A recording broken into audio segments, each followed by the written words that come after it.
ബിസ്മില്ലാഹിർ റഹ്മാനിർ റഹീം. അൽഹംദുലില്ലാഹി വഖഫ വസ്സലാത്തു വസ്സലാമു അലാ നബിയിഹിൽ മുസ്തഫ വഅലാ ആലിഹി വസഹ്ബിഹി അജ്മഈൻ. അമ്മാ ബഅദ്. അഊദു ബില്ലാഹി മിനശ് ശൈത്വാനിർ റജീം. ബിസ്മില്ലാഹിർ റഹ്മാനിർ റഹീം. യാ അയ്യുഹല്ലദീന ആമനുത്തഖുല്ലാഹ ഹഖ്ക തുഖാതിഹി വലാ തമൂതുന്ന ഇല്ലാ വഅൻതും മുസ്ലിമൂൻ. ബിസ്മില്ലാഹിർ റഹ്മാനിർ റഹീം. يا أيها الذين آمنوا أطيعوا الله وأطيعوا الرسول وأولي الأمر منكم فإن تنازعتم في شيء فردوه إلى الله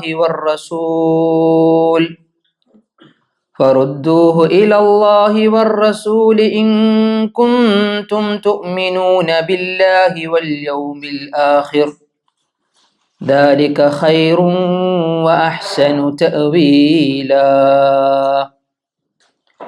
ഏറെ സ്നേഹം നിറഞ്ഞ സഹോദരന്മാരെ, സുഹൃത്തുക്കളെ, നമ്മളിന്ന് അഖീദയുമായി ബന്ധപ്പെട്ട ചില കാര്യങ്ങളെ സംബന്ധിച്ച് സംസാരിക്കാനാണ് ഉദ്ദേശിക്കുന്നത്. പൊതുവെ നമ്മൾ ഞായറാഴ്ചകളിൽ എന്തെങ്കിലും സമകാലികമായ എന്തെങ്കിലും ഒരു വിഷയങ്ങൾ പലപ്പോഴും എടുത്തിട്ട് ചർച്ച ചെയ്യാറാണ്. അഖീദ എന്ന് പറഞ്ഞ വിഷയം എന്നും സമകാലികമാണ്, അല്ലേ? എല്ലാ കാലത്തും വളരെ അനിവാര്യമായ കാര്യങ്ങളാണ്.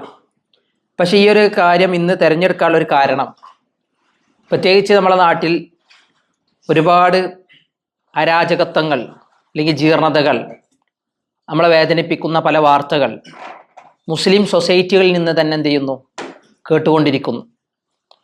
വിശ്വാസ ജീർണതകളാണെങ്കിലും, ഇനി അതല്ല ആരാധനാ സംബന്ധമായിട്ടുള്ള കാര്യങ്ങളിലുള്ള വീഴ്ചകളാണെങ്കിലും, മറ്റു എല്ലാ നിലക്കും ഒരുപാട് ദുരന്തപൂർണങ്ങളായ പല കഥകളും പല സംസാരങ്ങളും വാർത്തകളും ഒക്കെ നിറഞ്ഞു നിൽക്കുമ്പോൾ, മുസ്ലിമീങ്ങൾ എന്ന നിലക്ക് ഇസ്ലാമിൻ്റെ എല്ലാവിധ പ്രൗഢിയും ഇസ്സത്തും അതിനെ മനസ്സിലാക്കി നമ്മുടെ ഇസ്സത്തിനെ പരമാവധി വർദ്ധിപ്പിക്കുവാനും അതിൽ നിലനിൽക്കുവാനും ഉതകുന്ന ചില ഒരു സംസാരങ്ങൾ അനിവാര്യമാണ്.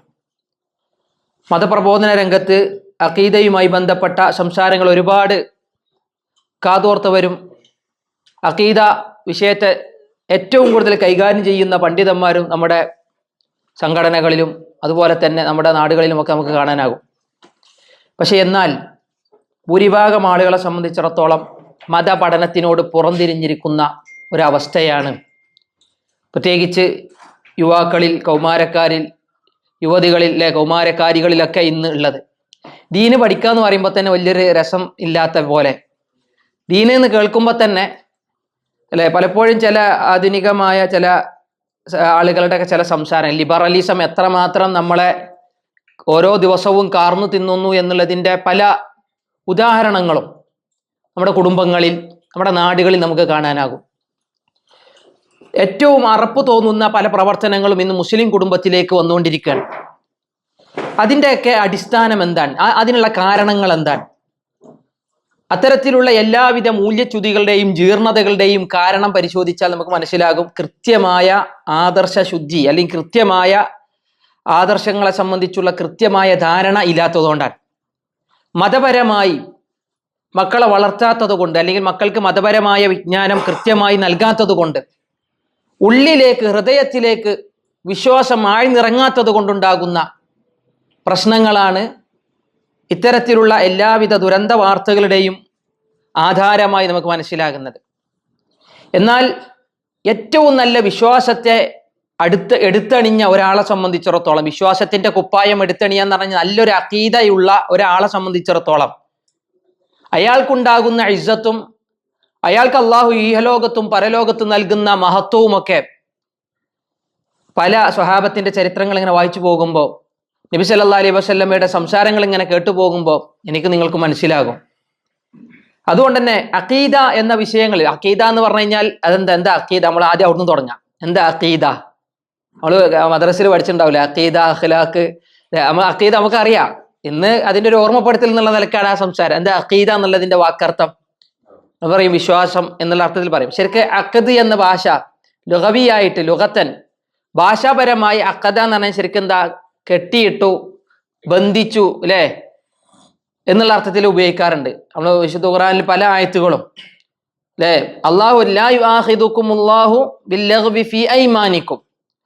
തമാശക്ക് പല കാര്യങ്ങളും സത്യം ചെയ്ത് പറഞ്ഞു കഴിഞ്ഞാൽ റബ്ബ് എന്ത് ചെയ്യൂല, അതിന്റെ പേരിൽ പിടികൂടൂല, ശിക്ഷിക്കൂല. എന്നാൽ ബിമാ അക്കത്തും, അല്ലെ, അക്കത്തും എന്ന് പറഞ്ഞാൽ ചിലപ്പോൾ ഉറപ്പിച്ച് പറഞ്ഞ ചില സത്യങ്ങൾ ഉണ്ടാകും. അക്കത എന്ന് പറഞ്ഞാൽ ശരിക്കും ഉറപ്പിക്കുക എന്നുള്ള ഒരു അർത്ഥത്തിലുണ്ടല്ലോ, ഒരു കാര്യത്തെ ഇങ്ങോട്ട് ഉറപ്പിക്കുക എന്നുള്ള രീതിയിലാണ് റബ്ബോട് ഉപയോഗിച്ചത്. വേറൊരു അക്കത എന്നുള്ള വാക്ക് ഉപയോഗിച്ചത് എന്തിനാണ്? നിക്കാഹുമായി ബന്ധപ്പെട്ടിട്ടാണ്. കരാർ, അല്ലെ, ഒരു കരാർ, ഒരു ബന്ധം സ്ഥാപിച്ച ഒരു കരാറിനെ ഉഖദത്തുൻ നിക്കാഹ് എന്ന് പറഞ്ഞു. വേറെ ഉഖദ എന്നുള്ള വാക്ക് വന്നത് മൂസാ നബിന്റെ ചരിത്രം പറഞ്ഞപ്പോഴാണ്. വഹ്ലുൽ ഉഖദതം മിൻ ലിസാനി, റബ്ബേ എൻ്റെ നാവിന്റെ കെട്ട് നീ അയച്ചേരണേ. അപ്പൊ ഭാഷാപരമായി അഖീദ എന്ന വാക്കിന്റെ അർത്ഥം ഇങ്ങനെ കെട്ടിയിടുക, ബന്ധിക്കുക എന്നാണ്. നമ്മുടെ ഹൃദയത്തിലേക്ക് ഒരു കാര്യത്തെ അങ്ങോട്ട് കെട്ടിയിടുക എന്നാണ് ചില പണ്ഡിതന്മാർ അതിനെ വിശദീകരിച്ചത്. അഖദ് ഇജാർ, കരാർ എന്നുള്ള നിലയ്ക്ക് നമ്മൾ ഉപയോഗിക്കാറുണ്ട്. അതെ, വടകന്റെ ഇതിൻ്റെയൊക്കെ.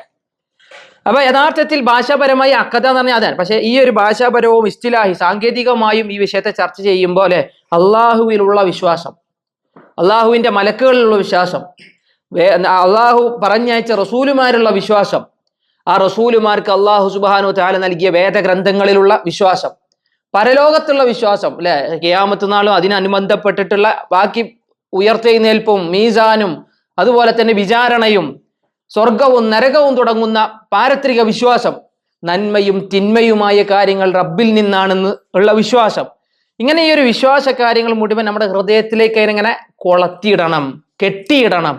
അതുമായി ബന്ധപ്പെട്ട് പറയുമ്പോഴാണ് അല്ലെ അതൊരു അഖീദയായിട്ട് മാറാം. ഇതൊക്കെ മനസ്സിക്ക് ഇങ്ങനെ ഇറങ്ങുമ്പോഴേ എന്താവുള്ളൂ, പടച്ചോനെ പേടി ഉണ്ടാവുള്ളൂ, അല്ലെ, കൃത്യമായിട്ടൊരു ജീവിതത്തിന് ഒരു ചിട്ട ഉണ്ടാവുള്ളൂ, അയാൾ മുസ്ലിം ആവുള്ളൂ. അയാൾക്ക് അള്ളാഹു നൽകുന്ന ഇസ്സത്തും അയാൾക്ക് അള്ളാഹു നൽകുന്ന സ്ഥാനവും റബ്ബിന്റെ അരികിൽ അതിവിശാലമാണ്. ഈ കാര്യങ്ങൾ ഓരോന്നും നമ്മൾ ചെറുപ്പം മുതലേ കുട്ടികൾ നമ്മൾ മദ്രസകളിൽ നിന്ന് പഠിച്ചു വന്ന ഓരോ കാര്യങ്ങൾ അള്ളാഹുള്ള വിശ്വാസങ്ങളാണ്. ഇതൊക്കെ വെറും വിശ്വാസ കാര്യങ്ങൾ മാത്രമാണോ അഖീദയുമായി ബന്ധപ്പെട്ട് പറയല്ല. ആരാധനകളും അല്ലെ അമലിയാത്തുകളും അഖീദയുമായി ബന്ധപ്പെട്ടതാണ്. ഇത് രണ്ടും ചേരുമ്പോഴേ യഥാർത്ഥത്തിൽ എന്താവുള്ളൂ, ഒരാൾ ഏറ്റവും നല്ലൊരു വിശ്വാസിയായി തീരുകയുള്ളൂ എന്നാണ്. ഏതായാലും അഖീദ എന്ന് പറഞ്ഞ പഠനം നമ്മൾ പഠിക്കുമ്പോൾ പലപ്പോഴും ആ വിഷയത്തെ സംബന്ധിച്ച് സംസാരിക്കുമ്പോൾ വെറും അഖീദ എന്ന പേരിൽ മാത്രമല്ല വിശ്വാസം എന്നത് ഇസ്ലാം പരിചയപ്പെടുത്തുന്നത്. അപ്പോൾ മുസ്ലിമീങ്ങളെ സംബന്ധിച്ചിടത്തോളം പല ഗ്രന്ഥങ്ങളും ഇസ്ലാമിക ലോകത്ത് മഹാപണ്ഡിതന്മാർ പല ഗ്രന്ഥങ്ങൾ രചിച്ചു. അഖീദയിലുള്ള ഗ്രന്ഥങ്ങൾക്ക് അവർ കൊടുത്ത ചില പേരുകൾ വായിക്കുമ്പോൾ തന്നെ മനസ്സിലാകും അഖീദ എത്രമാത്രം വിശാലമായ, എത്ര ഗൗരവമേറിയ, കാലാകാലം മനുഷ്യൻ ചർച്ച ചെയ്യേണ്ട വിഷയമാണ് എന്ന് നമുക്ക് മനസ്സിലാകും. ഇപ്പൊ അഖീദ പഠനത്തിൽ ചില പണ്ഡിതന്മാർ സുന്ന എന്ന് പേര് കൊടുത്തു. നമ്മൾ പൊതുവെ സുന്നത്ത് എന്ന് പറഞ്ഞു കഴിഞ്ഞാൽ അല്ലെ, ഫിഖ്ഹിൽ സുന്നത്ത് എന്ന് പറഞ്ഞു കഴിഞ്ഞാൽ ഒരു അർത്ഥമാണ്, ഹദീസിൽ സുന്നത്ത് എന്ന് പറഞ്ഞു കഴിഞ്ഞാൽ ഒരർത്ഥാണ്. എന്നാൽ അഖീദയിൽ സുന്ന എന്ന് പറഞ്ഞാൽ വിശ്വാസപരമായ കാര്യങ്ങൾക്ക് സുന്ന എന്ന പേരിൽ എന്ത് ചെയ്തിട്ടുണ്ട്, പണ്ഡിതന്മാര് അതിനെ വിശദീകരിച്ചിട്ടുണ്ട്. പണ്ട് പൗരാണികമായ ഗ്രന്ഥങ്ങളൊക്കെ പരിശോധിച്ചാൽ സുന്ന എന്ന് പറഞ്ഞു കഴിഞ്ഞാൽ അവിടെ ഉദ്ദേശം എന്താണ്, അഖീദയാണ്. ഉദാഹരണം ഇമാം അഹ്മദ് ഇബ്നു ഹംബലിന് ഒരു ഗ്രന്ഥമുണ്ട് സുന്ന എന്നാണ് അതിന്റെ പേര്. അതിൽ വായിച്ചു നോക്കിയാൽ ഒരിക്കലും ഹദീസുകളെ സംബന്ധിച്ചുള്ള പരാമർശങ്ങളല്ല, അല്ലെങ്കിൽ ഫിഖിയായ ചർച്ചയല്ല. അതിൽ പറയുന്നത് എന്താ, ഈ റബ്ബും അല്ലെ ഈ ഖൽക്കും അതുപോലെ തന്നെ പരലോകവുമായി ബന്ധപ്പെട്ടിട്ടുള്ള അഖീദയായ വിഷയങ്ങളാണ് അതിൽ മുഴുവൻ പരാമർശിക്കുന്നത്. വേറെ അഖീദ എന്ന് പറഞ്ഞ പഠനത്തിന് വേറൊരു പേരും കൂടി പറയും, ഉസൂലുദ്ദീൻ എന്നറിയും. ഇത് ഉസൂലുദ്ദീൻ, ഇസ്ലാമിന്റെ അടിസ്ഥാനങ്ങൾ. അപ്പൊ അഖീദ പഠനം എന്ന് പറഞ്ഞാൽ പല പേരുകളിൽ എന്ത് ചെയ്തിട്ടുണ്ട്, ഇസ്ലാമിക പണ്ഡിതന്മാർ ഈ വിഷയത്തെ ലോകത്തെ പഠിപ്പിച്ചിട്ടുണ്ട്. പിന്നെ വേറൊരു പേരാണ് അതിൽ പെട്ടത്, നമുക്ക് എല്ലാവർക്കും അറിയാം, അൽ ഫിഖ്ഹുൽ അക്ബർ. ചില പണ്ഡിതന്മാര് അഖീദ പഠനത്തിന് പേര് പറഞ്ഞു അൽ ഫിഖ്ഹുൽ അക്ബർ. ഇമാം ഷാഫി ഒരു ഗ്രന്ഥം എഴുതി അൽ ഫിഖ്ഹുൽ അക്ബർ. അതിൽ ഫിഖ് എന്നുള്ള ഉദ്ദേശിച്ചത് എന്താ, അഖീദൻ, അഖീദ വിഷയത്തെ സംബന്ധിച്ച് അദ്ദേഹം പരാമർശിച്ച കാര്യം. പിന്നെ നമുക്ക് എല്ലാവർക്കും അറിയാം തൗഹീദ്. ആ തൗഹീദ് എന്നുള്ള പേര് എന്ത് ചെയ്യാറുണ്ട്, അഖീദ പഠനത്തിന് കൊടുക്കാറ്. അതിലും ഗ്രന്ഥങ്ങളില്ലേ, ഇമാം നമുക്കേറെ പ്രിയപ്പെട്ട സുപരിചിതനായ അബ്ദുൽ വഹാബ് അല്ലെ, മുഹമ്മദ് ബിൻ അബ്ദുൽ വഹാബ് റഹിമഹുല്ലാ രചിച്ച കിതാബു തൗഹീദ്, ഷെയ്ഖ് ഇബ്നു ഉസൈമീൻ രചിച്ച തൗഹീദ്. ഈ ഗ്രന്ഥങ്ങളൊക്കെ തൗഹീദ് എന്ന് പറഞ്ഞാൽ വെറും അള്ളാഹുവിന്റെ ഏകത്വവുമായി ബന്ധപ്പെട്ടത് മാത്രമാണോ? അല്ല, ഈ പാരത്രികവും ഒക്കെ ഇതുമായി ബന്ധപ്പെട്ട് കിടക്കുന്നത് തന്നെയാണ്. അതുകൊണ്ട് തന്നെ പല പേരുകളിൽ പണ്ഡിതന്മാർ എന്ത് ചെയ്തു, അഖീദ വിഷയത്തിൽ ഗ്രന്ഥങ്ങൾ രചിച്ചു എന്നുള്ളത് നമ്മൾ ആമുഖമായി മനസ്സിലാക്കാൻ വേണ്ടി പറഞ്ഞു. എത്ര പേര് നമ്മൾ പറഞ്ഞു, സുന്ന, ഫിഖ്ഹുൽ അക്ബർ, തൗഹീദ്, പിന്നെ ഒന്ന് അൽ അഖീദ. ഫസ്റ്റ് നമ്മൾ പറയാം അൽ അഖീദ. ഉസൂലുദ്ദീൻ, ഒരു കാര്യം കൂടി പറയാം, അൽ ഉസൂലുദ്ദീൻ. ഉസൂലുദ്ദീൻ എന്നുള്ള പേരിൽ ഗ്രന്ഥം രചിച്ച മഹാപണ്ഡിതന്മാരുണ്ട്. മറ്റേ അബുൽ ഹസൻ അൽ അശ്അരി റഹിമഹുല്ലാ, അദ്ദേഹം എഴുതിയ ഒരു ഗ്രന്ഥം ഉസൂലുദ്ദീൻ എന്നുള്ള പേരിൽ എഴുതിയ ഗ്രന്ഥമാണ്. ഏതായാലും ഇങ്ങനെ ഓരോന്ന് ഇങ്ങനെ ക്രോഡീകരിച്ച് വെച്ചപ്പോൾ എത്രങ്ങാനും ഗ്രന്ഥങ്ങളാണെന്നറിയാം അഖീദന്റെ വിഷയത്തിൽ പണ്ഡിതന്മാർ എഴുതി വെച്ചത്. ഇതൊക്കെ എഴുതി വെച്ചത് എന്തിനാൻ? ഒരു സമൂഹം നല്ല നിലക്ക് നിലനിൽക്കാനാണ്. നമ്മൾ ആദർശത്തിന് വിശുദ്ധി ഇല്ലെങ്കിൽ, ആദർശം നന്നായിട്ടില്ലെങ്കിൽ പിന്നെ എന്ത് ചെയ്തിട്ടും കാര്യമില്ല. അള്ളാഹു സുബ്ഹാനഹു തആല പടച്ചതിന് എന്തിനാൻ? ഇബാദത്തിന് വേണ്ടി എന്ന് പറയുമ്പോൾ ഈ ഒരു ആദർശത്തിന് വേണ്ടിയാ. വമാ ഖലഖതുൽ ജിന്ന വൽ ഇൻസ ഇല്ലാ ലിയഅ്ബുദൂൻ. എന്നെ ആരാധിക്കാൻ വേണ്ടിയായിട്ടല്ലാതെ ഞാൻ എന്ത് ജിന്നിനെയും പഠിച്ചിട്ടില്ല, മനുഷ്യന്മാരെയും പഠിച്ചിട്ടില്ല എന്ന് റബ്ബ് സുബ്ഹാനഹു തആല പറഞ്ഞു. എല്ലാ അമ്പിയാക്കളെയും അല്ല പറഞ്ഞയച്ചതും ഈ അഖീദ പഠിപ്പിക്കാനാണ്. എത്ര റസൂലുമാരെ അല്ല ഈ ലോകത്തേക്ക് പറഞ്ഞയച്ചു. വമാ അർസൽനാ മിൻ ഖബ്ലിക മിൻ റസൂലിൻ ഇല്ലാ നൂഹി ഇലൈഹി അന്നഹു ലാ ഇലാഹ ഇല്ലല്ലാഹ്. ലാ ഇലാഹ ഇല്ലല്ലാഹ് എന്ന് പഠിപ്പിക്കാനായിട്ടല്ലാതെ റസൂലുമാരും അല്ല പറഞ്ഞയച്ചിട്ടില്ല എന്ന് പറഞ്ഞിട്ടുണ്ടെങ്കിൽ ഈ പറഞ്ഞതിൻ്റെ ഒക്കെ ഒരു പൊരുൾ ആദർശം ശരിയായില്ലെങ്കിൽ പിന്നെ മനുഷ്യൻ തല കുത്തി നിന്നിട്ട് എന്തില്ല, കാര്യമില്ല. എല്ലാ കാലത്തും ചർച്ച ചെയ്യണം. ഇന്ന് ഒരുപാട് പ്രശ്നങ്ങൾ നമ്മുടെ നാടുകളിലൊക്കെ ഉണ്ടാകുമ്പോൾ അതിൻ്റെയൊക്കെ ഏറ്റവും പ്രധാനപ്പെട്ട കാരണങ്ങൾ എന്താണ്? ഒന്നാമത് ആദർശം ശരിയല്ലാത്തത് കൊണ്ടാണ്, പടച്ച റബ്ബിനെ അറിയാത്തത് കൊണ്ടാണ്, റബ്ബിന്റെ കഴിവുകളെ തിരിച്ചറിയാത്തത് കൊണ്ടാണ്. എന്തിന് ജീവിതം ഉണ്ട് എന്നുള്ളതിന്റെ ജീവിതത്തിന്റെ ഉദ്ദേശം, അതിന്റെ ലക്ഷ്യം അറിയാത്തത് കൊണ്ടാണ്. ഈ ജീവിതം കഴിഞ്ഞാൽ ഇനിയും അനശ്വരമായ അനന്തമായ ഒരു കാലം വരാനുണ്ട് എന്ന തിരിച്ചറിവ് ഇല്ലാത്തത് കൊണ്ടാണ്. അതുകൊണ്ടാണ് അല്ലെ ഒരു കിടക്കുന്ന ഒപ്പം പഠിക്കുന്ന സഹപാഠിയുടെ കാലിൽ എന്ത് ചെയ്യുന്നത്? കോമ്പസും കൊണ്ടിങ്ങനെ എടുത്തു കുത്തുന്ന റാഗിങ്ങിന്റെ രംഗങ്ങളെ പേടിപ്പിക്കുന്നത്. കാരണം ഇവർക്ക് എന്ത് ഇനി അതിനപ്പുറത്ത് ഒരു മാതാവിനെ അല്ലെ മണ്ണെണ്ണ ഒഴിച്ച് കത്തിക്കാൻ അല്ലെങ്കിൽ പെട്രോൾ ഒഴിച്ച് കത്തിക്കാൻ മക്കള് മടി കാണിക്കാത്ത, അല്ലെങ്കിൽ അതിലൊരു ഭയമില്ലാത്ത മക്കൾ വളർന്നു വരുന്നത് എന്താണ്? ഇത്തരത്തിലുള്ള വിശ്വാസങ്ങൾ ഹൃദയത്തിൽ കോർത്തിടാത്തത് കൊണ്ടാണ്. അല്ലാഹു സുബ്ഹാനഹു വ തആല എന്തിനാണ് നമ്മളെ പടച്ചതെന്നും ഈ പടച്ച റബ്ബിന്റെ ലക്ഷ്യങ്ങൾ എന്താണ് എന്നൊക്കെ തിരിച്ചറിയുമ്പോൾ അതിനെ സമൂഹത്തിലേക്ക് പ്രബോധനം ചെയ്യുമ്പോൾ ആ സമൂഹത്തിനൊരു നിലനിൽപ്പുണ്ടാവും. അമ്പിയാക്കൾ മുഴുവൻ വന്നപ്പോലെ ആ അമ്പിയാക്കൾ മുഴുവൻ വന്നതും ജനങ്ങളിൽ ആ ഒരു ആദർശ വിശുദ്ധിയെ ബോധ്യപ്പെടുത്താനാണ്. കല്ലിനെയും മുള്ളിനെയും വിളിച്ച് ദുആ ചെയ്തിരുന്ന ഒരു ജനത, ആദ്യമായി ശിർക്ക് കടന്നു വന്ന നൂഹ് നബി അലൈഹി സ്വലാത്തു വസ്സലാമയുടെ ജനതയുടെ ചരിത്രങ്ങളൊക്കെ നമുക്ക് കൃത്യമായിട്ട് അറിയാം അല്ലെ. മറ്റേ ഇവരെ വദ്, സുവാ, യഹൂസിനൊക്കെ എന്ത് ചെയ്തിരുന്നു? ആരാധിച്ചു പോന്നിരുന്ന ജനത. അവരെ നന്നാക്കാൻ വന്നത് എന്തിനാ? ആ ജനതയുടെ മേൽ ഒരു ശിക്ഷ വരാതിരിക്കാനാണ്. എല്ലാ അമ്പിയാക്കളും എന്ന് പറഞ്ഞു, നിങ്ങൾ അനുസരിച്ചില്ലെങ്കിൽ നിങ്ങൾ എന്ത് ചെയ്യും? റബ്ബിന്റെ ശിക്ഷക്ക് നിങ്ങൾ പാത്രമായി തീരും. വലിയ ദുരന്തങ്ങളെ സംബന്ധിച്ച് ഇവര് താക്കീത് കൊടുത്തത് തന്നെ എന്തിനാണ്? ആ ദുരന്തങ്ങളിൽ ആ സമൂഹം അകപ്പെടാതിരിക്കാൻ അള്ളാഹു സുബ്ഹാനഹു തആല അഖീദ പഠിപ്പിച്ചുകൊണ്ടാണ് ഓരോ റസൂലുമാരെയും നിയോഗിച്ചത് എന്ന് മനസ്സിലാവും. ഞാൻ ആദ്യമായിട്ട് ഈ വിഷയം ഇങ്ങനെ പറഞ്ഞു തരുന്നത്, എല്ലാ കാലത്തും നമ്മൾ ഈ വിഷയങ്ങൾ എന്ത് ചെയ്യണം? നമ്മളെ മരണം വരെ വിശ്വാസപരമായ പഠനങ്ങൾ നമ്മൾ എന്ത് ചെയ്യാൻ പാടില്ല? നിർത്താൻ പാടില്ല. മലയാളത്തിൽ നമുക്ക് ഒരുപാട് ഗ്രന്ഥങ്ങൾ ഇന്ന് സുലഭമാണ്. പണ്ഡിതന്മാർ എഴുതിപ്പോയ പല ഗ്രന്ഥങ്ങളുണ്ട് മലയാളത്തിൽ റബ്ബിനെ സംബന്ധിച്ചിലെ, അള്ളാഹുവിൻ്റെ റുബൂബിയത്തിനെ സംബന്ധിച്ച്, അള്ളാഹുവിൻ്റെ ഉലൂഹിയത്തിനെ സംബന്ധിച്ച്, അള്ളാഹുവിൻ്റെ അസ്മാകളെ സംബന്ധിച്ച്, സിഫാത്തുകളെ സംബന്ധിച്ച് ഇതിലൊക്കെ വ്യത്യസ്ത വീക്ഷണങ്ങളും വ്യത്യസ്ത ചിന്താഗതികളുമായി ഊരു ചുറ്റുന്ന പലരെയും കാണാം.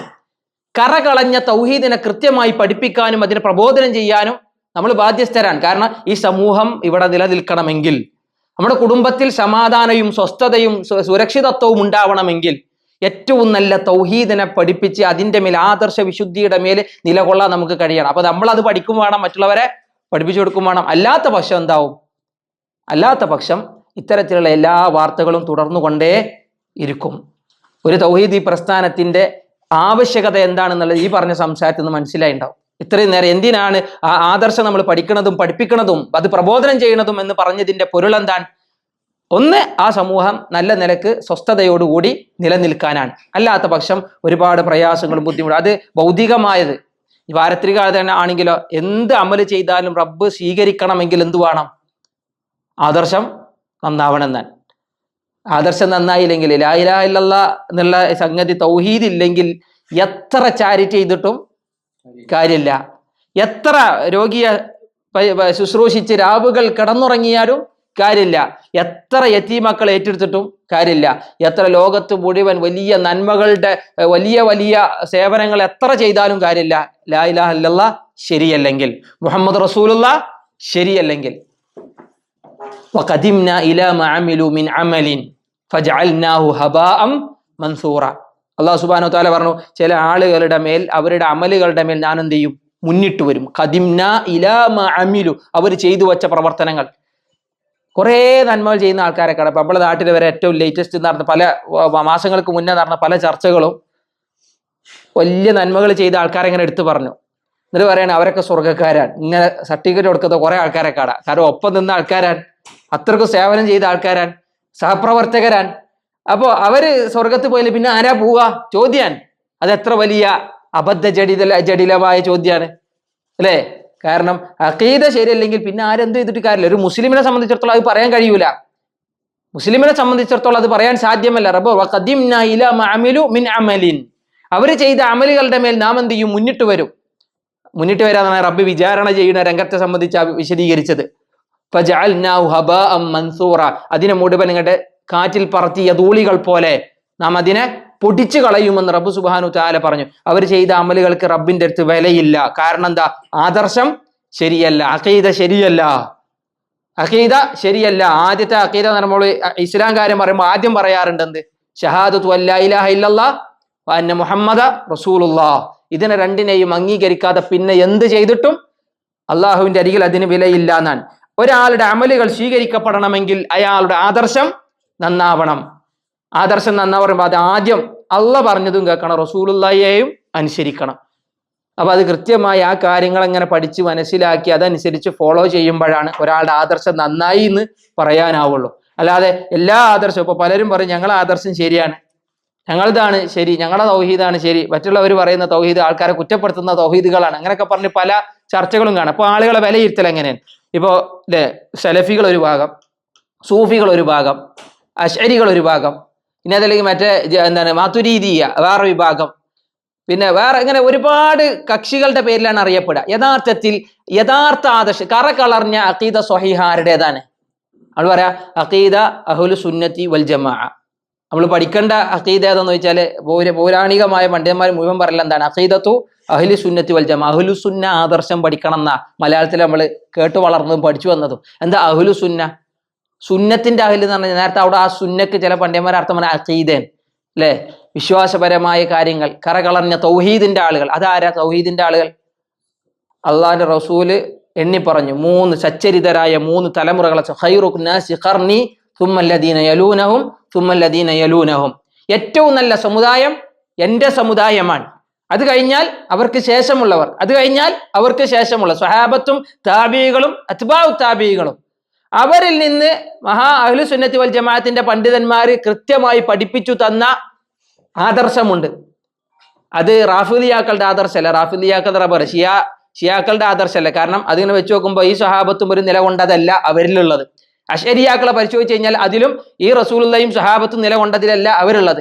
മുഅ്തസിലിയാക്കളെ പരിശോധിക്കുകയാണെങ്കിലും നമുക്ക് കാണാനാകും അള്ളാഹുവും അള്ളാഹിന്റെ റസൂലിന്റെ സ്വഹാബത്തും നിലകൊണ്ട ആദർശത്തിലല്ല അവരുള്ളത്.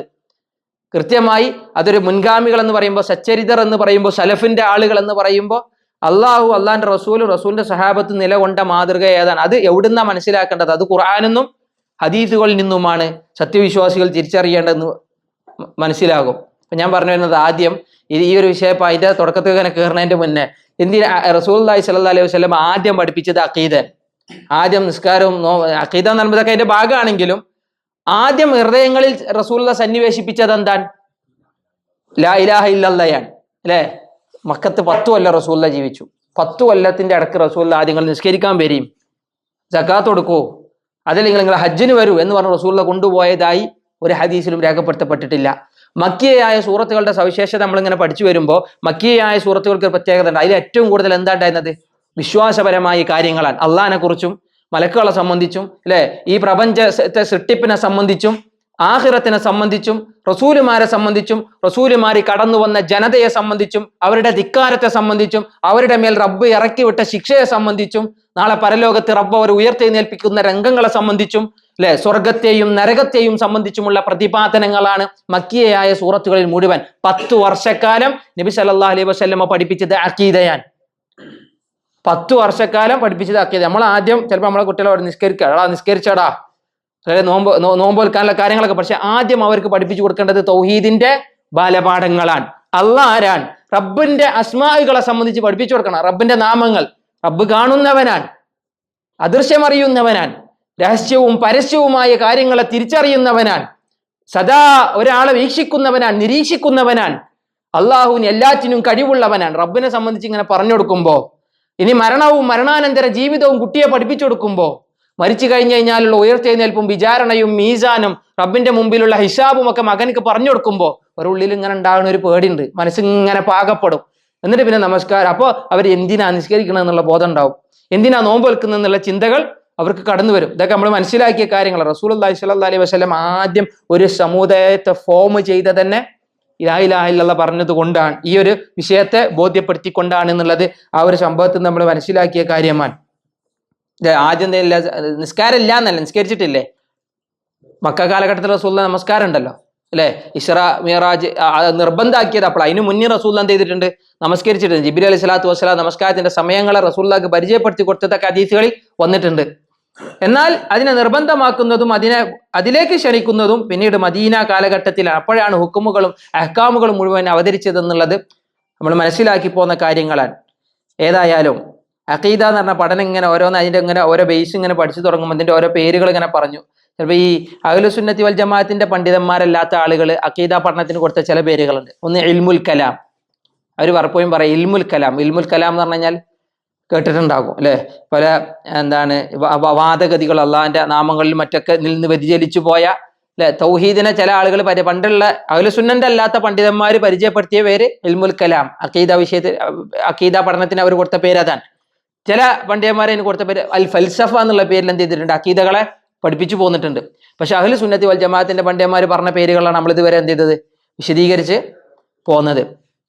മഹാനായ മുആദ് റളിയല്ലാഹു അൻഹു, മുആദ് റളിയല്ലാഹു അൻഹുവിനെ റസൂലുള്ളാഹി സ്വല്ലല്ലാഹു അലൈഹി വസല്ലം യമനിലേക്ക് പറഞ്ഞയച്ചു. യമൻക്ക് പറഞ്ഞയച്ചപ്പോൾ ആദ്യം കൊടുത്ത ഉപദേശം എന്താ? നമ്മൾ കേട്ടൊരു ഹദീസ് അല്ലേ, ഇബ്നു അബ്ബാസ് റളിയല്ലാഹു അൻഹു റിവായത്ത് ചെയ്യുന്ന ഹദീസാണ്.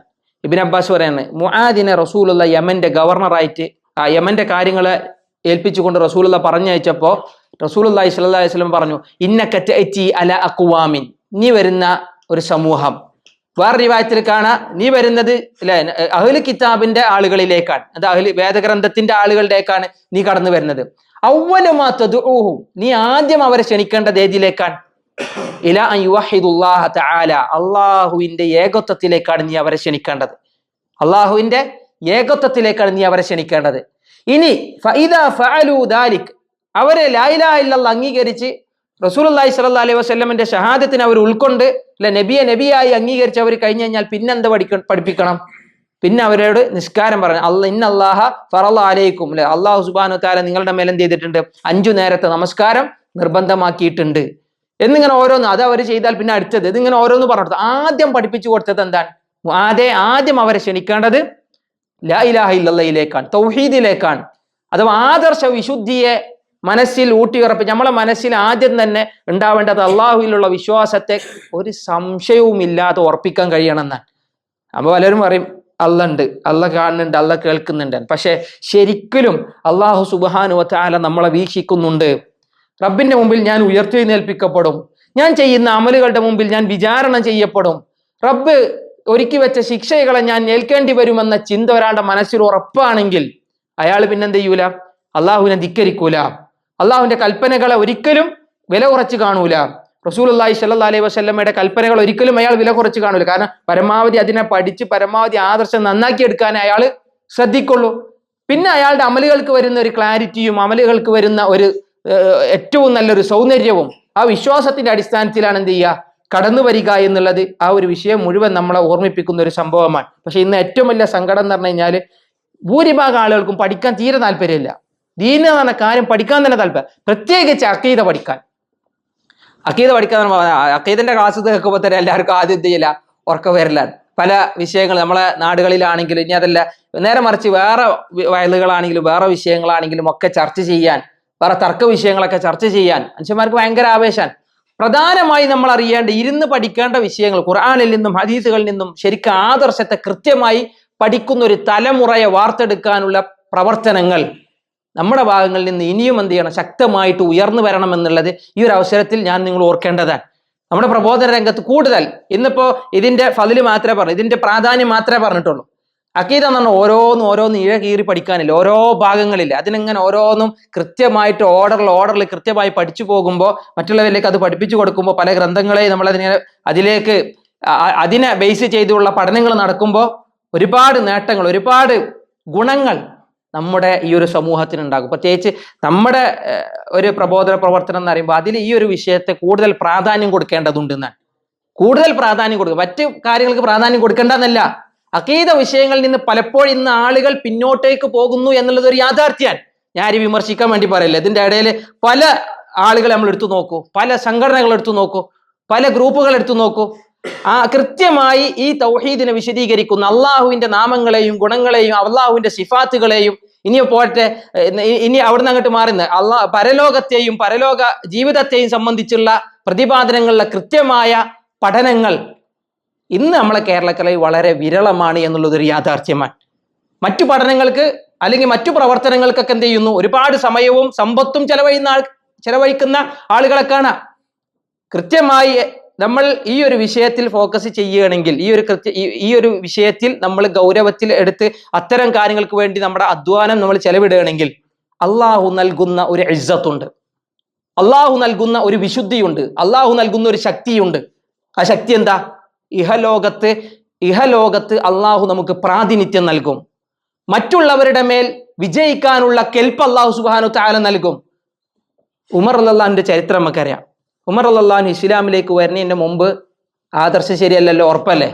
ആദർശം ശരിയായപ്പോഴല്ലേ ഈമാൻ ശക്തനായല്ലേ ഉമർ റളിയല്ലാഹു വരുന്ന വഴികളിൽ പിശാച് തെന്നിമാറുമെന്നാണ് റസൂലുള്ളാഹി സ്വല്ലല്ലാഹു അലൈഹി വസല്ലം പഠിപ്പിച്ചത്. കാരണം അദ്ദേഹത്തിന്റെ ഈമാന്റെ ശക്തി കാരണം ഉമർ റളിയല്ലാഹുവിന്റെ ചരിത്രം പരിശോധിച്ചു കഴിഞ്ഞാൽ ഉമർ റളിയല്ലാഹു അൻഹു 10 വർഷക്കാലം ഇസ്ലാമിന്റെ ഖലീഫയായിട്ട് എന്ത് ചെയ്തു? തുടർന്നു പോന്നു. 10 വർഷം. ആ 10 വർഷക്കാലം ഇസ്ലാം എവിടെത്തി?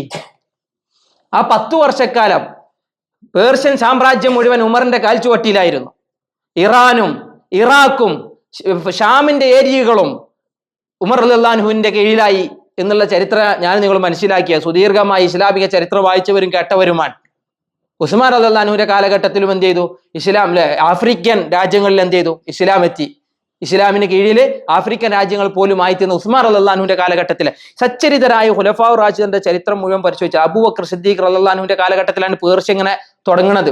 പേർഷ്യൻ സാമ്രാജ്യം യുദ്ധം ഇസ്ലാമിലേക്ക് കൃത്യമായി തൗഹീദ് പഠിപ്പിച്ചു കൊടുത്ത് അവരെ ആദർശം ശരിയാക്കി തുടങ്ങുന്ന പ്രവർത്തനങ്ങൾ ആരംഭിച്ചത് അബൂബക്കർ സിദ്ദീഖ് റളിയല്ലാഹുവിന്റെ കാലഘട്ടത്തിലാണ്. അവിടുന്ന് അങ്ങോട്ട് അലി റളിയല്ലാഹുവിന്റെ വരെയുള്ള കാലഘട്ടം പരിശോധിച്ചു കഴിഞ്ഞാൽ ഇസ്ലാം എവിടെ വന്നു, ഇസ്ലാമിന്റെ വളർച്ചയും ഇസ്ലാമിന്റെ വിശാലതയും ഈ മുസ്ലിമീങ്ങൾക്ക് ഉണ്ടായിരുന്ന ഇസ്സത്തും നമുക്ക് അവിടെ കാണാനാകും. നമ്മൾ കൃത്യമായി തൗഹീദ് പഠിക്കാനും അത് പഠിപ്പിക്കാനും അതിൽ ഗ്രന്ഥങ്ങൾ രചിക്കാനും അതിൽ പണ്ഡിതന്മാരെ വാർത്തെടുക്കണം എന്ന് പറയുമ്പോൾ കുറേ ഇന്ന് പലപ്പോഴും നമ്മളെ ഏറ്റവും വലിയ പ്രശ്നം എന്താ വെച്ച് കഴിഞ്ഞാൽ നമ്മളെ നാട്ടിലൊക്കെ ഒരു ഖുതുബക്ക് ആളെ വിളിച്ചാൽ ഖത്തീബുമാരെ കിട്ടണില്ല എന്നുള്ള പരാതി ഉണ്ട്.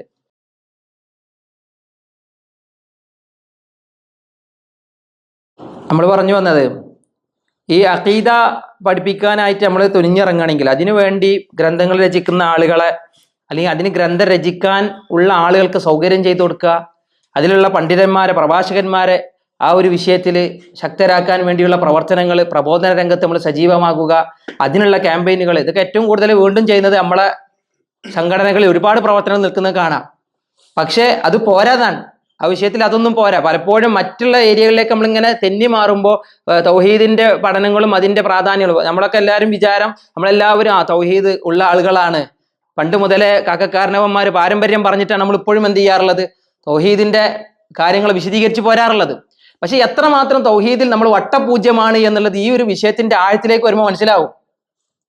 അള്ളാഹുവിന്റെ നാമഗുണ വിശേഷണങ്ങളിലുള്ള വ്യതിചലനങ്ങൾ സമൂഹത്തിൽ ബാധിച്ച മുസ്ലിം സമൂഹത്തിന് ബാധിച്ച വ്യതിചലനം പഠിക്കുമ്പോൾ അല്ലെ അശരീയത്തിന്റെയും മുഅ്തസിലിയാക്കളുടെയും അടിവേരുകൾ താണ്ടി നമ്മളിങ്ങനെ പോകുമ്പോൾ പലപ്പോഴും ഈ ഒരു വിഷയത്തിൽ നമ്മൾ എത്രമാത്രം പിന്നോക്കം ചെന്നിട്ടുണ്ട് എന്നുള്ളത് അതൊരു യാഥാർത്ഥ്യമാണ്. കൃത്യമായിട്ട് ഇത്തരം വിഷയങ്ങളെ പഠിപ്പിച്ചു കൊടുക്കാനുള്ള, ഇത്തരം വിഷയങ്ങൾ പഠിക്കാനുള്ള സാഹചര്യങ്ങളെ, സന്ദർഭങ്ങൾ നമ്മൾ വാർത്തെടുക്കണം.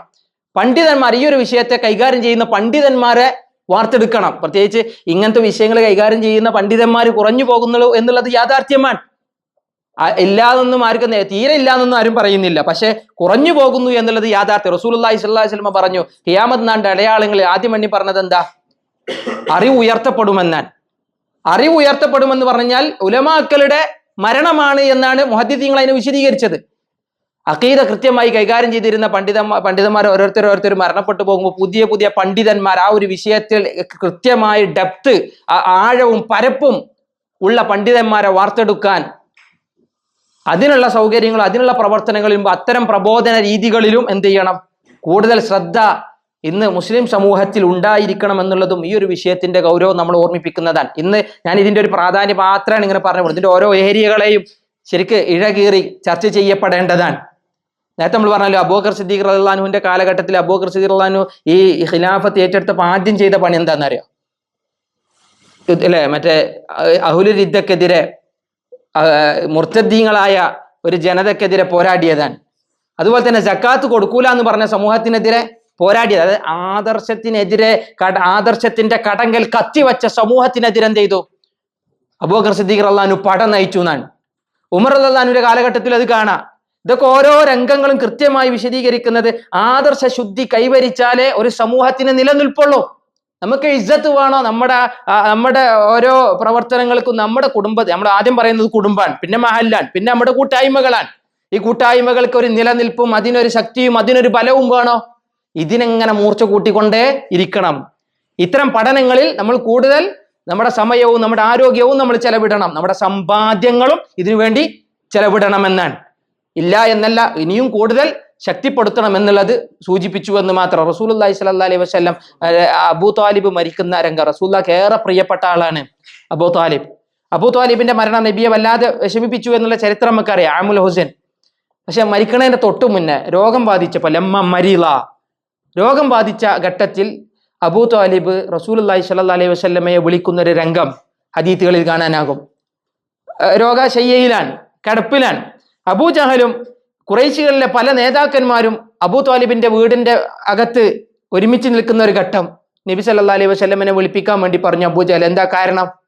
നബി സല്ലല്ലാഹു അലൈഹി വസല്ലം മുഹമ്മദ് പലപ്പോഴും നമ്മുടെ ആലിഹത്തുകളെ മുഴുവൻ എന്ത് ചെയ്യണം, അടച്ചാക്ഷേപിക്കാൻ, കുറ്റം പറയാൻ, അതിന് സമ്മതിക്കാൻ പാടില്ല. അബൂ ത്വാലിബ് പറഞ്ഞാൽ ചിലപ്പോൾ നബി എന്ത് ചെയ്യും? അത് നിർത്തും. അബൂ ത്വാലിബ് പറഞ്ഞാൽ നബി അത് നിർത്തും. ഇബ്നു അബ്ബാസ് റളിയല്ലാഹു അൻഹു ആ സംഭവം വിശദീകരിക്കണേ കാണാം. ഇബ്നു അബ്ബാസ് അല്ല, ആ സംഭവത്തെ വിശദീകരിക്കുന്ന സംഭവം ഇബ്നു അബ്ബാസ് റളിയല്ലാഹു അൻഹു തന്നെയാണ് ആ ഒരു സംഭവം വിശദീകരിക്കുന്നത്. നബി സല്ലല്ലാഹു അലൈഹി വസല്ലമയെ അബൂ ത്വാലിബ് വിളിപ്പിച്ചു, ആളെ പറഞ്ഞയച്ച് വിളിപ്പിച്ചു. അബൂ ജഹലിന്റെ വർത്തമാനം കേട്ടിട്ട് രോഗം കൊണ്ട് വേദനിച്ച് നിൽക്കുന്ന സമയത്ത് അബൂ ത്വാലിബ് നബി സല്ലല്ലാഹു അലൈഹി വസല്ലമയോട് പറഞ്ഞു, മുഹമ്മദേ, നീ എന്തിനാണ് മക്കയിലുള്ള ആളുകളെ വല്ലാതെ ദ്രോഹിക്കുന്നത്? എന്തിനാ അവരെ ചീത്ത വിളിക്കുന്നത്? നിന്റെ കുടുംബക്കാരല്ലേ, നിന്റെ പ്രിയപ്പെട്ടവരല്ലേ, നിനക്ക് പലപ്പോഴും നിന്നെ സഹായിച്ചവരല്ലേ, എന്തിനാണ് അവരെയും അവരുടെ ആലിഹത്തുകളെയും കുറ്റം പറയുന്നത്? റസൂലുള്ളാഹി സ്വല്ലല്ലാഹി അലൈഹി വസല്ലം ഒന്നും മിണ്ടിയില്ല. പക്ഷെ എന്നിട്ട് നബി സല്ലല്ലാഹു അലൈഹി വസല്ലം ഒരു സംഭവം പറഞ്ഞു. ഖുറൈശികൾക്ക് അറബികൾ കീഴടങ്ങുന്ന അറബികൾ മുഴുവൻ ഖുറൈശികളുടെ കാൽ ചുവട്ടിൽ വരുന്ന ഒരു കാര്യത്തെ ഞാൻ പറഞ്ഞിരട്ടെ. അറബികൾ എന്ന് പറഞ്ഞു കഴിഞ്ഞാൽ ഖുറൈശികളായിരുന്നു അറബികളിൽ ശക്തര്. കച്ചവടം ചെയ്തത് കൊണ്ട് തന്നെ അറബികളെ പല അറബ്യൻ ഗോത്രങ്ങളെയും അവരുടെ വർജിയിലാക്കാൻ കഴിഞ്ഞിട്ടില്ല. പക്ഷെ അവർക്ക് വർജിയിലാക്കാൻ കഴിയും. ചെറിയ ചെറിയ ഗോത്രങ്ങളല്ല, വലിയ വലിയ അറേബ്യൻ ഗോത്രങ്ങൾ ഖുറൈശികളുടെ കാൽ കീഴിൽ വരും. അറബികൾ മാത്രമല്ല, അജമികളും അനറബികൾ എന്ത് ചെയ്യും? ജിസിയ കൊടുക്കുക. അറബികൾക്ക്, ഖുറൈശികൾക്ക് ജിസിയ കൊടുക്കുന്ന കാലം വരും. ജിസിയ എന്ന് പറഞ്ഞു കഴിഞ്ഞാൽ നികുതിപ്പണം, അഥവാ ഈ ഭരണം മുഴുവൻ ആരുടെ കൈകളിൽ? ഖുറൈശികളുടെ കൈകളിൽ വരും. ഒരു കാര്യം പറഞ്ഞാൽ മതി എന്ന് പറഞ്ഞു. അബൂ ത്വാലിബിന്റെ മുന്നത്ത് നോക്കിയിട്ട് പറയാൻ, അബൂ ജഹലും എല്ലാവരും അരികത്തിരിക്കുന്ന സമയത്ത്. പക്ഷെ ആ സമയത്ത് ആ ഹദീസ് ഇങ്ങനെ വിശദീകരിക്കുമ്പോൾ കാണാം, നബി ആണ്ട് വരുമ്പോൾ തന്നെ അബൂ ജഹല് നബി ഇരിക്കാൻ നിന്നിരുന്ന സ്ഥലത്ത് എന്ത് ചെയ്തു? ചവിട്ടി. കാരണം എന്താ? നബി ഇരിക്കാൻ പോയിരുന്ന സ്ഥലം അബൂ ത്വാലിബിന്റെ അരികത്താണ്. അബൂ ത്വാലിബിന്റെ അരികത്തെങ്ങാനും ചിലപ്പോൾ നബി ഇരുന്ന് കഴിഞ്ഞാൽ എന്താവും? എന്തെങ്കിലും മന്ത്രം പറഞ്ഞ് അബൂ ത്വാലിബിനെ നബി അവസാന ഘട്ടത്തിൽ മുഹമ്മദിന്റെ മില്ലത്തിലേക്ക് കൊണ്ടുവരുമോ എന്ന ഒരു പേടിൻ്റെ. അപ്പൊ നബി ഇരിക്കാൻ പോകുമ്പോൾ അവിടെ എന്ത് ചെയ്തു? കാലുകൊണ്ട് ചവിട്ടിയിട്ട് അവിടെ ഇരിക്കാൻ പറ്റാത്ത കോലത്തിലാക്കി എന്നാണ്. അപ്പൊ നബി എന്ത് ചെയ്തു? പിന്നീട് വാതിലിന്റെ, അബൂ ത്വാലിബ് കിടന്ന മുറിയുടെ വാതിലിന്റെ അരികത്ത് നിന്നിട്ടാണ് നബി സല്ലല്ലാഹു അലൈഹി വസല്ലം ഈ സംഭവം പറയണത്. ഞാനൊരു കാര്യം പറഞ്ഞുതരാം, ആ കാര്യം നിങ്ങൾ പറഞ്ഞാൽ ഞാൻ ഒരിക്കലും നിങ്ങളെ ആക്ഷേപിക്കൂല, നിങ്ങളെ കുറ്റം പറയൂല, നിങ്ങളുടെ ആലിഹത്തുകൾ അവഹേളിക്കൂല. പക്ഷെ ഞാൻ പറഞ്ഞു തരുന്ന കാര്യം നിങ്ങൾ പറഞ്ഞാൽ അറബികൾ ഖുറൈശികളുടെ കാൽച്ചുവട്ടിൽ വരും, അധീനപ്പെടും, അവരിങ്ങനെ താഴ്ന്നു കൊടുക്കും. എല്ലാ അറബ് ഗോത്രങ്ങളും, അറേബ്യൻ ഗോത്രം മാത്രമല്ല അജമികൾ പോലും അറബികൾക്ക്, ഈ ഖുറൈശികൾക്ക് ജിസിയ കൊടുക്കാൻ വരെ പാകത്തിൽ ഇസ്സത്ത് വർദ്ധിക്കും. ശക്തി കൂടും. അപ്പൊ അബൂജഹല് ചോദിക്കൺ ഏതാണത്, ഞങ്ങൾ പറയാ റെഡിയാണ് എന്നാണ്. അബൂജഹല ചോദിക്കണം ഏതാണ്, ഞങ്ങൾ പറയാൻ റെഡിയാണ് എന്ന് പറഞ്ഞു. ആ വാക്കന്നെ അങ്ങനെയാണ്, ഞങ്ങൾ അത് പറയാം. റസൂൽ പറഞ്ഞു ലാ ഇലാഹ ഇല്ലല്ലാഹ്. അപ്പൊ അവരെന്ത് വീണ്ടും അവർക്ക് കാരണം ഇതിനും പരിഹാരം കാണാനാണ് നബിനെ വിളിച്ചു വരുത്തിയത്. പക്ഷെ നബി പറയൻ ലാ ഇലാഹ ഇല്ലല്ലാഹ്. ആ ഹദീസ് നമ്മൾ പലപ്പോഴും കേട്ടതാണ്. ഈ സംഭവം ഞാൻ ഇവിടെ കൊണ്ടുവന്ന എന്തിനാ വെച്ച് കഴിഞ്ഞാൽ അബൂ ത്വാലിബിനോട് റസൂലുള്ള ഇഷ്ടമുള്ള ആളാണ്, അത്രക്കും സ്നേഹമുള്ള ആളാണ്. അബൂ ത്വാലിബിന് റസൂൽ ഒരിക്കലും നുണ പറഞ്ഞു കൊടുത്തതല്ല, ഒരു വെറും വാക്കും പറഞ്ഞു കൊടുത്തതല്ല. ഇതിനെ അംഗീകരിക്കുകയാണെങ്കിൽ ലാ ഇലാഹ ഇല്ലല്ലാഹ് എന്ന് പറയാൻ നിങ്ങൾ റെഡിയാണെങ്കിൽ, അറബികൾ അതിനെ ഉൾക്കൊള്ളുന്നവരാണ്. അവര് ലാത്തയെയും ഉസ്സയെയും മനാത്തയെയും കണ്ണിൽ കണ്ട എല്ലാ വിഗ്രഹങ്ങളെയും അവർ ഉപേക്ഷിച്ച് അല്ലാതെ വേറെ ഇലാഹില്ല എന്ന് അവർ പറഞ്ഞാൽ ഈ അറബികൾ ഇവരുടെ കാൽ കീഴിൽ വരുന്നതാണ്. അഥവാ ലോകം മുഴുവൻ ഭരിക്കാൻ റബ്ബ് പറഞ്ഞു. ലാ ഇലാഹ ഇല്ലല്ലാഹ് എന്നുള്ള കാര്യത്തെ മുറുകെ പിടിച്ച് ജീവിക്കുന്നവനെ സംബന്ധിച്ചിടത്തോളം അള്ളാഹു ഭൂമിയിൽ നൽകുന്ന പ്രാതിനിധ്യം, തൗഹീദ് പ്രചരിപ്പിക്കുമ്പോൾ അള്ളാഹു നൽകുന്ന ഇസ്സത്ത്, അന്നേരം കുപിതനായിക്കൊണ്ട് അബൂജഹൽ പറയും പിന്നെയും അതന്നെയാണോ പറയുന്നത് എന്ന് പറഞ്ഞിട്ട് അജഅലൽ ആലിഹത ഇലാഹൻ വാഹിദ് ഇന്ന ഹാദാ ലശൈഉൻ ഉജാബ്. ആ ആയത്ത് നമ്മൾ ഓതി പോയതല്ലേ. ആ ആയത്തിന്റെ വിശദീകരണത്തിൽ ഈ സംഭവം എല്ലാ മുഫസ്സിറുകളും എടുത്തു കൊടുക്കുന്നുണ്ട്. എന്താണ് മുഹമ്മദ് ആക്കിയത്? അജഅലൽ ആലിഹത ഇലാഹൻ വാഹിദ്, എല്ലാ ഇലാഹുകളെയും ഒറ്റ ഇലാഹാക്കേ, ഞങ്ങൾ ഇങ്ങനെ ആരാധിച്ചു പോകുന്ന ഇലാഹുകളെ ഒറ്റ ഇലാഹാക്കേ. ഇന്ന ഹാദാ ലശൈഉൻ ഉജാബ്, ഇത് ഭയങ്കര അത്ഭുതം നിറഞ്ഞ പ്രവർത്തനമാണ്, അത്യാശ്ചര്യകരമായ പണിയാണ് എന്ന് പറഞ്ഞിട്ട് നബിനെ കുറ്റം പറഞ്ഞ് കുപ്പായം വലിച്ച് കീറിയിട്ടാണ് അബൂജഹൽ എന്ത് ചെയ്തത്? അബൂ ത്വാലിബിന്റെ മുറിയിൽ നിന്ന് ഇറങ്ങിപ്പോയത് എന്ന് ആ സംഭവം പഠിപ്പിച്ചു. ഈ സംഭവം ഇവിടെ നമ്മൾ വിശദീകരിച്ചത് ലാ ഇലാഹ ഇല്ലല്ലാഹ് അതിനെങ്ങനെ ഗവേഷണം നടത്തും തോറും, അതിൽ പഠനം നടത്തും തോറും, അതിൽ നമ്മുടെ ആയുസ്സിനെ ചെലവഴിക്കും തോറും, അതിൽ നമ്മുടെ ആരോഗ്യവും നമ്മുടെ സമയവും നമ്മുടെ ഓരോ കാര്യങ്ങളും അതിൽ ചെലവഴിക്കുമ്പോഴും അതിനു വേണ്ടി പ്രബോധനം ചെയ്യുന്നിടത്തോളം അള്ളാഹു സുബ്ഹാനഹു വ തആല നമുക്ക് ഇസ്സത്ത് നൽകുമെന്നാണ്, അള്ളാഹു നമുക്ക് പ്രൗഢി നൽകുമെന്നാണ്, അള്ളാഹുവിന്റെ എല്ലാവിധ സഹായവും ഇഹത്തിലും പരത്തിലും റബ്ബ് സമ്മാനിക്കുമെന്നാണ്. അതുകൊണ്ടാണ് റബ്ബ് പഠിക്കാൻ വേണ്ടി പറഞ്ഞു ഫഅലം, നീ അറിയ്, നീ പഠിക്ക്, അന്നഹു ലാ ഇലാഹ ഇല്ലല്ലാഹ്, അല്ലാഹ് അല്ലാതെ വേറെ ഇലാഹില്ല. അല്ലാഹ് ആരാന്ന് അറിയാത്തതിന്റെ കുഴപ്പാണ് ഇന്ന് മുസ്ലിം സമൂഹം അനുഭവിക്കുന്ന ദുരന്തങ്ങൾ എന്നുള്ളത് നമ്മൾ ആദ്യം പറഞ്ഞു അല്ലെ. അതുകൊണ്ടാണ് ഈ സകല ജീർണതകൾ, എല്ലാ തോന്നിവാസത്തിന്റെയും പിന്നിൽ അള്ളാഹ് ആരാണെന്ന് അറിയാത്തത് കൊണ്ടാണ്. അള്ളാഹുവിനെ പഴിക്കുന്നവർ, അള്ളാഹുവിനെ നിഷേധിക്കുന്നവർ, അള്ളാഹുവിൽ പങ്കു ചേർക്കുന്നവർ, ഇവരെ കൊണ്ടുണ്ടാകുന്ന ദുരന്തങ്ങളാണ് ലോകത്ത് എല്ലാ മനുഷ്യരും അനുഭവിച്ചു കൊണ്ടിരിക്കുന്നത്. അള്ളാഹു സുബ്ഹാനഹു വ തആല കറകളഞ്ഞ ദീന് പഠിക്കാനും അതിനെ പ്രബോധനം ചെയ്യാനും നമുക്ക് തൗഫീക്ക് നൽകി അനുഗ്രഹിക്കുമാറാവട്ടെ. ഇതിനെ എവിടുന്നാ പഠിക്കേണ്ടത്? ഈ ലാ ഇലാഹ ഇല്ലല്ലാഹ് എവിടുന്നാ പഠിക്കേണ്ടത്? ഖുർആനിന്നും ഹദീസിന്നും.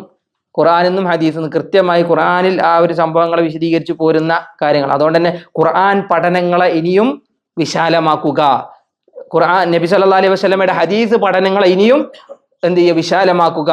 നമ്മുടെ പഠനങ്ങളിൽ കൂടുതൽ നമുക്ക് ആർജവവും പ്രചോദനവും ഉന്മേഷവും ഏകാനാണ് ഇന്നത്തെ ഈ സംസാരം. നമുക്കതില്ലാന്നല്ല, നമ്മൾ ഇനിയും എന്ത് ചെയ്യട്ടെ? അത്തരം ഒരു കാര്യങ്ങളിലേക്ക് നമ്മൾ കൂടുതൽ നിലനിർത്തട്ടെ. അതിനുവേണ്ടിയാണ് ഇന്നത്തെ ഈ ഒരു സംസാരം ഇതിനു വേണ്ടി തിരഞ്ഞെടുത്തത്. എന്തിനാണ് അഖീദ പഠനം, അഖീദ പഠനം കൊണ്ടുള്ള ഗുണങ്ങൾ എന്താണ് എന്നുള്ളത് വളരെ ഹ്രസ്വമായി കുറച്ച് സമയങ്ങളാണെങ്കിലും ചില ഭാഗങ്ങൾ നമുക്ക് അറിയാവുന്ന കാര്യങ്ങൾ ഒരു ഓർമ്മപ്പെടുത്തൽ എന്നുള്ള നിലക്ക് സൂചിപ്പിച്ചു. അള്ളാഹു നമ്മിൽ നിന്ന് സ്വീകരിക്കട്ടെ. അല്ലെ, ഒരിക്കലും കാക്കക്കാരണവന്മാരും മുൻഗാമികളും ചെയ്തു പോയതല്ല കറകളഞ്ഞ ദീന്, അല്ലെ, അതായിരുന്നു പലർക്കും സംഭവിച്ച പല ദുരന്തങ്ങളും. അള്ളാഹു സുബ്ഹാനഹു വ തആല കൃത്യമായി ഖുർആനിൽ നിന്നും ഹദീസുകളിൽ നിന്നും ഈ കാര്യത്തെ കൃത്യമായി പഠിക്കുന്നവരിൽ റബ്ബ് നമ്മളെ ഉൾപ്പെടുത്തട്ടെ. ഇനി അവിടുന്ന് അങ്ങോട്ടുള്ള കുറേ സംഭവങ്ങളാണ്. ഇൻഷാ അല്ലാഹ് എപ്പോഴെങ്കിലും സമയങ്ങളൊക്കെ വരുമ്പോൾ നമുക്ക് ഒരുമിച്ചിരിക്കാം, ഇതുപോലെ സംസാരിക്കാം. അള്ളാഹു നമ്മുടെ സംസാരങ്ങൾ നമുക്ക് ഉപകാരപ്പെടുത്തി തരട്ടെ, നമ്മുടെ ജീവിതത്തിൽ പ്രചോദനം നൽകട്ടെ. മരണം വരെ ലാ ഇലാഹ ഇല്ലല്ലാഹ് എന്ന കലിമത്ത് തൗഹീദിന് വേണ്ടി ജീവിക്കാനും അതിനെ പ്രബോധനം ചെയ്യാനും അതിനെ മനസ്സിലാക്കാനും അതിനെ കൂടുതൽ ആളിലേക്ക് എത്തിക്കാനും അള്ളാഹു തൗഫീക്ക് നൽകട്ടെ. അള്ളാഹു അത്തരം പ്രവർത്തനങ്ങൾ നമ്മൾ സജീവമായ കാലങ്ങളുണ്ടായിരുന്നു, അത്തരം പ്രവർത്തനങ്ങൾ നമ്മൾ നിലനിന്നിരുന്ന ചില നിമിഷങ്ങൾ ഉണ്ടായിരുന്നു. അതൊക്കെ നമ്മളിൽ നിന്ന് സ്വീകരിക്കട്ടെ. അള്ളാഹു സുബ്ഹാനഹു വ തആല ഏറ്റവും നല്ല മുവഹിദീങ്ങൾ നമ്മൾ ഉൾപ്പെടുത്തട്ടെ, ഏറ്റവും നല്ല മുത്തഖീങ്ങൾ റബ്ബ് നമ്മൾ ഉൾപ്പെടുത്തട്ടെ. റബ്ബനാ ആതിനാ ഫിദ്ദുനിയ ഹസന വഫിൽ ആഖിറതി ഹസനത വഖിനാ അദാബന്നാർ. വസല്ലല്ലാഹു അലാ നബിയിന മുഹമ്മദ് വഅലാ ആലിഹി വസഹ്ബിഹി വസല്ലം. അസ്സലാമു അലൈക്കും വറഹ്മത്തുള്ളാഹി. ജസാകുമുല്ലാഹു ഖൈറാ.